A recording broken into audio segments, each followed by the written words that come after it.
Hello po mga ka-recipe, mga kananay at mga kalutong bahay. Ngayon po ay magluluto tayo ng sinampalukang manok.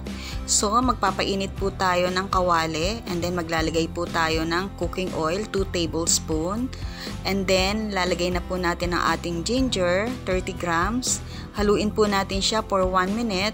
And then after 1 minute po, ilalagay na po natin ang ating garlic. 3 cloves po at minced ang hiwa. Ayan, okay lang po kahit magkasama po silang dalawa para sabay na rin po siyang naluluto.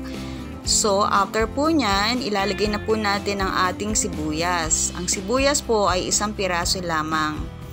Ayan, slice po ang hiwa. And then, haluin lang po natin siya hanggang maging translucent na po ang itsura ng ating sibuyas.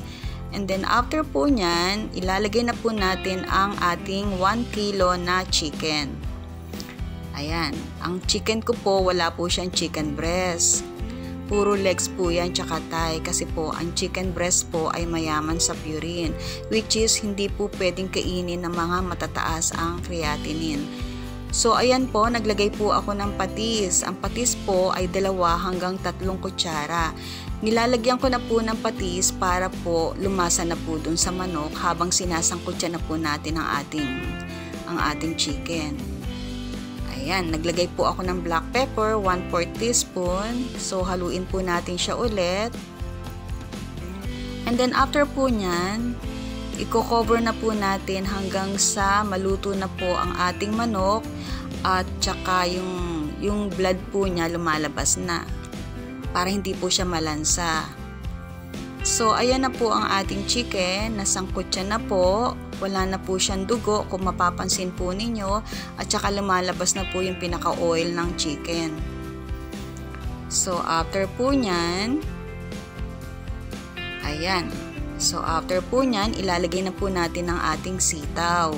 Ang sitaw po ay 1 bundle lang.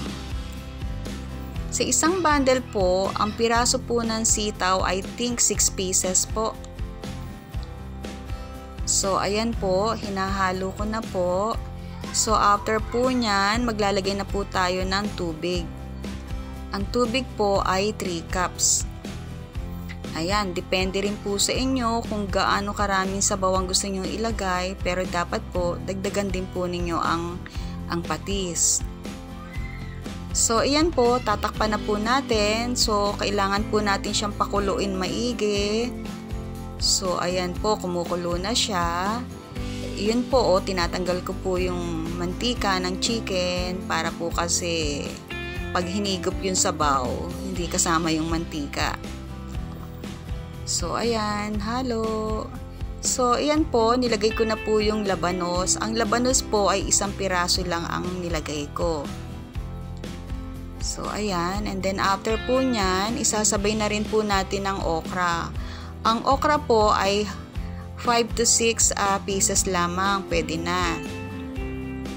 So, ayan. Ayan na po ang ating sinigang mix. 1 tablespoon lang po. Kung gusto po ninyo ng medyo maasim, dagdagan na lamang po ninyo. Depende po sa asim na gusto nyo. So, ayan po. Kailangan po natin i-cover. Pakuluin po natin maigi. So, ayan, kulong-kulo na po siya. Ilalagay na po natin ang ating mustasa. Ang mustasa po ay 1 bundle lang. Kailangan po, pag naglagay po kayo ng mustasa, huwag nyo pong isasama yung may mga butas. Ibig sabihin po, kinagat po iyon ng mga insekto. And then, naglagay po ako ng siling panigang, 2 hanggang 3 piraso. So, ayan po ay luto na. So, kung gusto po ninyong dagdagan ng patis, pwede naman po. Depende po sa inyong panlasa. Ayan, yung gusto naman po ng iba, medyo matabang. Tapos, sausawan na lamang po ay patis. Ayan po, luto na po. Sana po kung nagustuhan niyo po ang aking video, subscribe niyo na lang po ako. Salamat po ng marami. And God bless po sa inyong lahat.